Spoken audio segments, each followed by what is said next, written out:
pendaftaran dan seleksi, hal-hal yang perlu diperhatikan, dan yang terakhir adalah penutup. Nah, untuk saya pribadi, saya hanya membagi 4 kunci lolos beasiswa. Jadi ini saya jelaskan secara umum dulu. Yang pertama adalah giat mencari informasi. Nah, mengapa saya bisa mendaftar 3 beasiswa tersebut? Karena saya seringnya mencari beasiswa baik secara online maupun offline, sehingga dengan informasi yang lengkap kita bisa menyiapkan diri, tentunya dengan menyiapkan berkas dan lain-lain sebagainya, sehingga kita lebih siap ketika mendaftar beasiswa. Yang kedua adalah memantaskan diri. Nah, jadi karena ini adalah sebuah persaingan, karena ada beberapa orang yang mendaftar dalam beasiswa tersebut, maka kita harus betul-betul memantaskan diri agar kita dianggap mampu untuk melanjutkan studi, ataukah mampu menjadi yang terbaik daripada pendaftar-pendaftar lainnya, sehingga kita bisa lolos dalam beasiswa tersebut. Nah, memantaskan diri ini banyak pengertiannya, nanti dijelaskan di slide berikutnya. Yang ketiga adalah pantang menyerah. Nah, setelah misalnya teman-teman mencari informasi yang sudah banyak, kemudian setelah memantaskan diri, dan jangan sampai di situ saja. Tetaplah berusaha dan jangan sampai menyerah. Ketika mendaftar di satu beasiswa, kemudian tidak lolos, coba lagi beasiswa yang lain, kemudian terus berusaha. Itulah yang saya maksud di sini adalah pantang menyerah. Dan yang ketiga, yang terakhir adalah berdoa.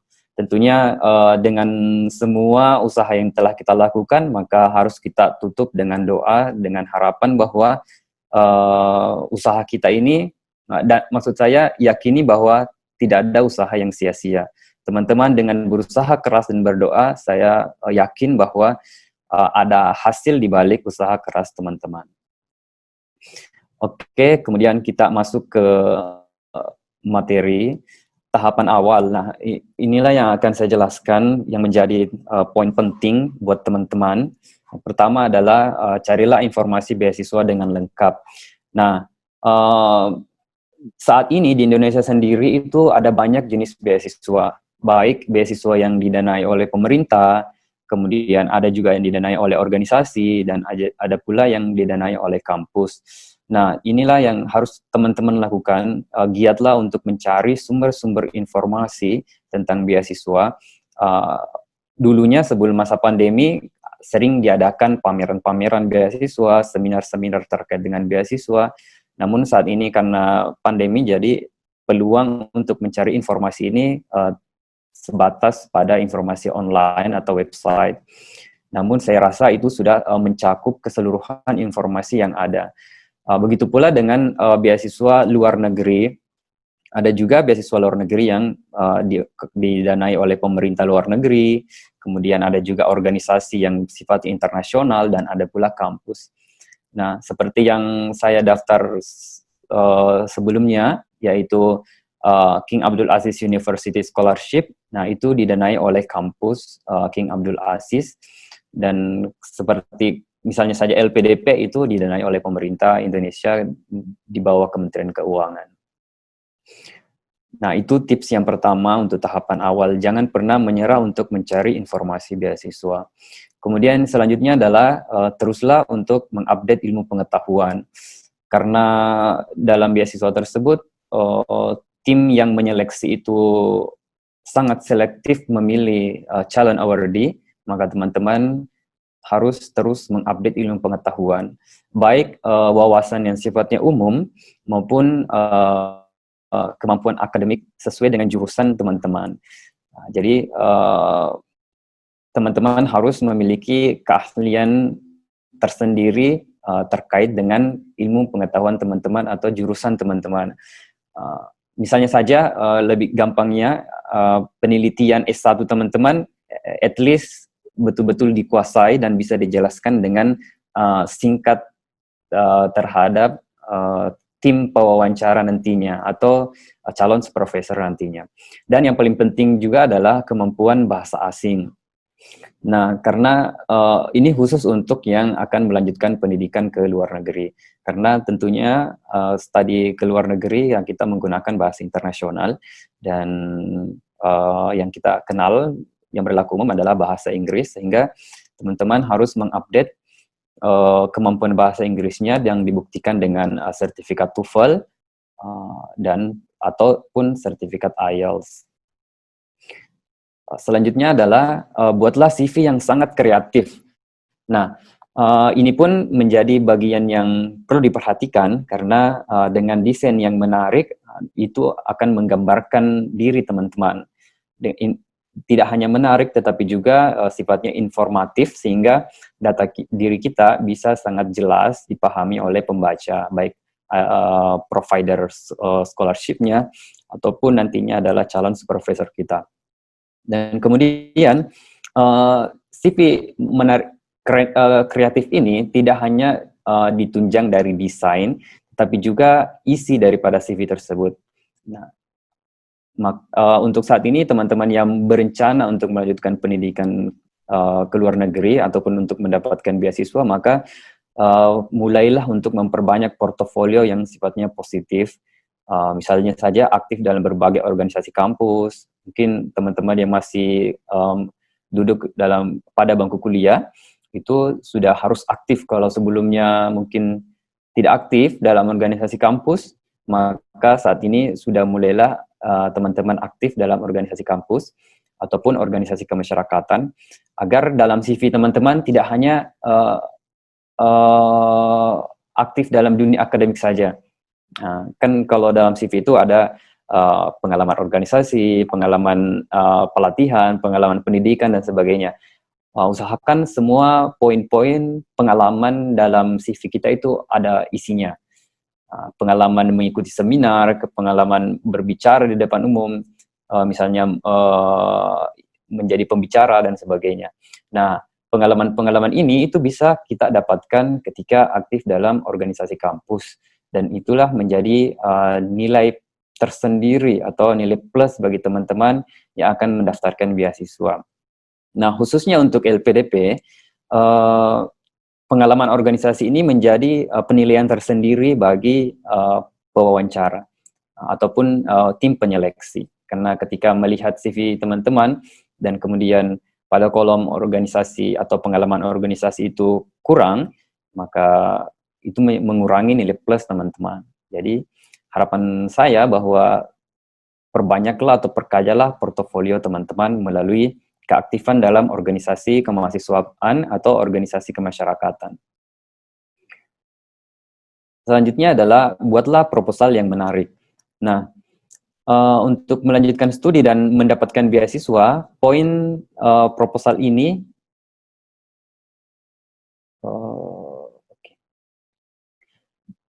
ini menjadi poin atau hal yang sangat menentukan, karena calon supervisor kita akan melihat apakah teman-teman menguasai proposal yang dibuat ataukah tidak. Nah, itu bisa terbaca ketika teman-teman menulis proposal.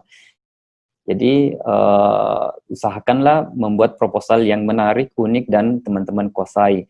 Dan ada baiknya bahwa penelitian yang teman-teman rencanakan itu memiliki dampak besar bagi pengembangan ilmu pengetahuan dan teknologi. Dan tips saya di bagian proposal ini adalah untuk teman-teman yang ingin mendaftarkan diri atau melanjutkan studi ke luar negeri dengan menggunakan beasiswa LPDP atau beasiswa yang lain, maka usahakan penelitian tersebut tidak bisa dikerjakan di Indonesia. Maksud saya, dengan terkendalanya alat, terkendalanya faktor kepakaran, misalnya yang ahli di bidang ini hanya ada di negara ini, nah itu menjadi nilai plus teman-teman untuk bisa lulus dalam beasiswa, khususnya beasiswa LPDP, sebagai pengalaman saya. Selanjutnya adalah belajar menulis esai atau motivation letter. Nah, tulisan tentang kesuksesan yang pernah diraih dan juga proyeksi masa depan yang direncanakan itu kadang diminta oleh penyedia beasiswa. Nah, biasanya untuk beasiswa LPDP itu tulisan esai ini atau motivation letter ini penting untuk menggambarkan diri teman-teman.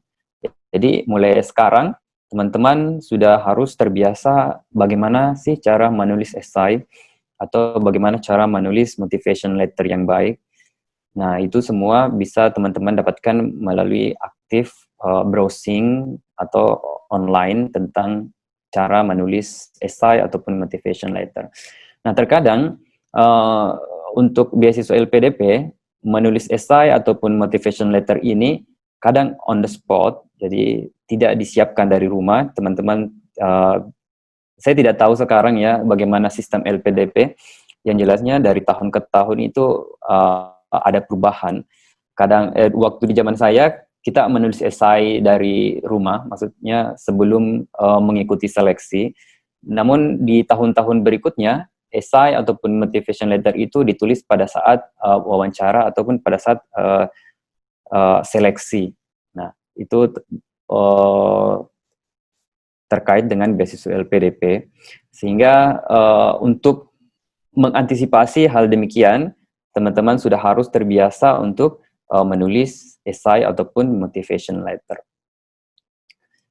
Nanti kalau ada pertanyaan lebih lanjut terkait dengan informasi ini, teman-teman bisa ajukan di question and answer. Nah, yang selanjutnya yang ingin saya sampaikan terkait dengan pendaftaran dan seleksi.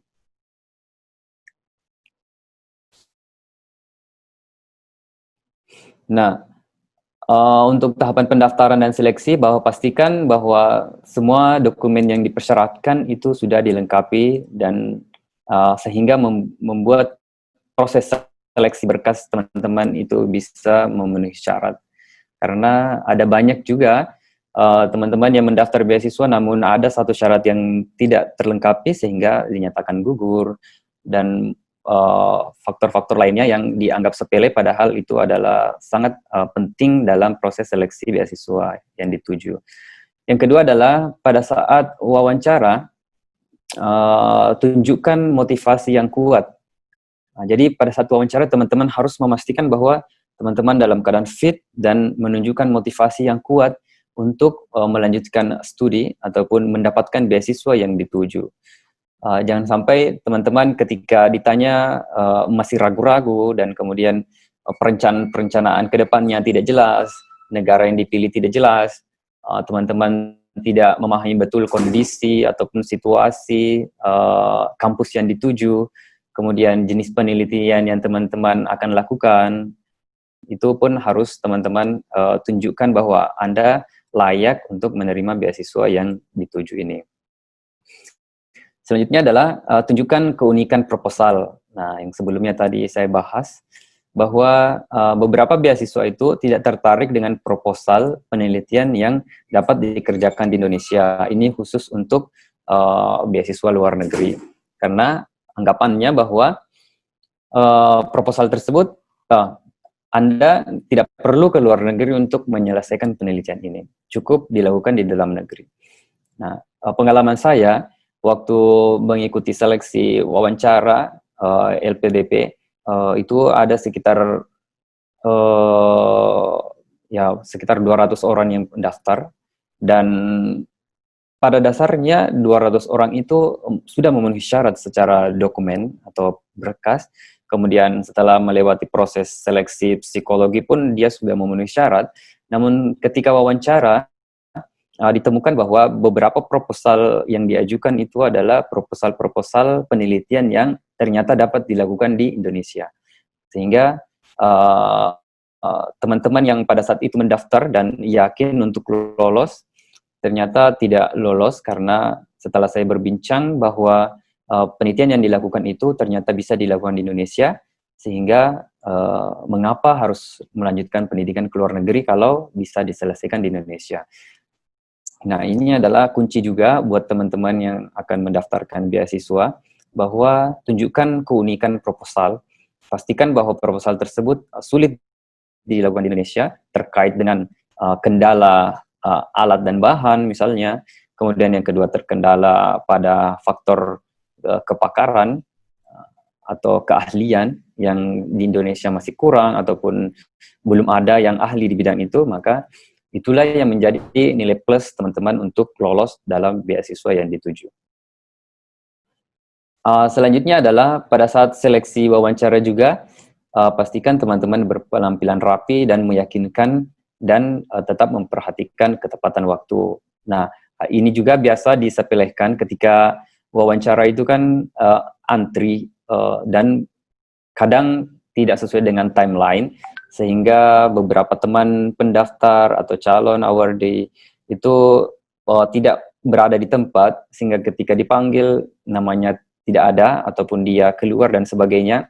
Nah, itu menjadi penilaian negatif buat kita. Dan selanjutnya adalah pilihlah negara tujuan yang pas. Nah, poin ini juga menjadi poin yang sangat penting buat teman-teman. Jadi ada beberapa poin di sini yang masih yang jarang disampaikan oleh beberapa penerima beasiswa. Yang pertama tadi ini adalah keunikan proposal, kemudian yang kedua adalah pilihlah negara tujuan yang pas. Nah, inilah pentingnya teman-teman banyak mempelajari atau riset tentang beasiswa yang dituju. Karena dengan mempelajari background dari beasiswa tersebut, mempelajari histori para penerima beasiswa sebelumnya, dia ke negara mana, maka kita ada gambaran bahwa ternyata mayoritas penerima beasiswa sebelumnya itu adalah ke negara ini. Nah, pastikan bahwa negara tujuan yang dipilih itu adalah negara tujuan beasiswa tersebut, dan tentunya juga kampus yang dituju adalah kampus yang tercover dalam beasiswa tersebut. Dan juga perhatikan jumlah penerima tahun sebelumnya, serta pastikan atau perhatikan biaya hidup di negara tujuan. Nah, persyaratan ini pada dasarnya tidak tercantum dalam beberapa buku panduan beasiswa, tapi menjadi pertimbangan bagi provider beasiswa terkait dengan living allowance. Jadi kalau misalnya biaya hidup di negara tujuan itu terlalu tinggi, itu bisa saja agak sulit untuk diterima lolos dalam beasiswa yang dipilih. Karena pertimbangannya bahwa satu orang di negara A yang biaya hidupnya tinggi dan bisa itu menaungi 5 atau 7 orang di negara B yang dengan kualitas pendidikan yang sama, tetapi dengan biaya hidup yang bisa ditekan. Nah, itulah pertimbangannya juga. Jadi, memilih negara tujuan harus tepat, tidak hanya terkait dengan keahlian bidang yang teman-teman pilih, juga terkait dengan biaya hidup negara tujuan.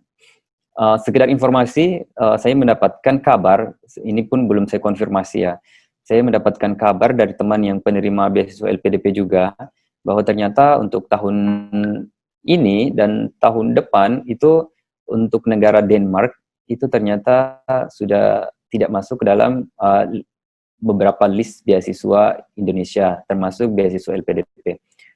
Itu pengalaman atau informasi dari teman saya penerima beasiswa LPDP yang menyelesaikan studi di Denmark, ternyata tidak ada lagi juniornya atau mahasiswa baru yang datang ke Denmark karena terkait dengan biaya hidup yang sangat tinggi. Kalau dibandingkan dengan Jepang, itu bisa berkali-kali lipat. Meskipun dengan kualitas pendidikan yang sama, dengan keahlian yang kita bisa dapatkan dan pengalaman yang bisa kita dapatkan, itu sama dengan Denmark. Sehingga hal ini pun menjadi poin bagi teman-teman untuk memilih beasiswa. Nah, saya kira untuk materi saya sekian saja. Nanti mungkin bisa kita perluas melalui metode question and answer untuk sesi berikutnya.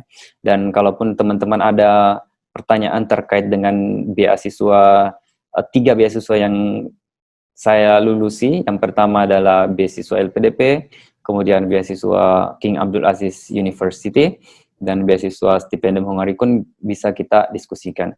Oh ya, sekedar informasi bahwa ketiga beasiswa saya itu masih open, dan terakhir saya email ke penyedia beasiswanya, khususnya ke King Abdul Aziz University Scholarship, mereka masih open untuk saya melanjutkan studi di sana. namun hanya karena pandemi sehingga proses visa saya untuk masuk ke Saudi itu terhambat. Mungkin akhir tahun ini baru bisa keluar visa saya untuk masuk ke Saudi. Meskipun demikian, saya pun masih pikir-pikir kalau harus mengambil studi S3 2 kali ya. Jadi saya belum putuskan untuk tidak menerima beasiswa ini karena beasiswa ini juga lumayan ya. Beasiswanya disediakan oleh kampus dan tentunya semua fasilitas sudah disediakan di kampus. Dan kita hanya datang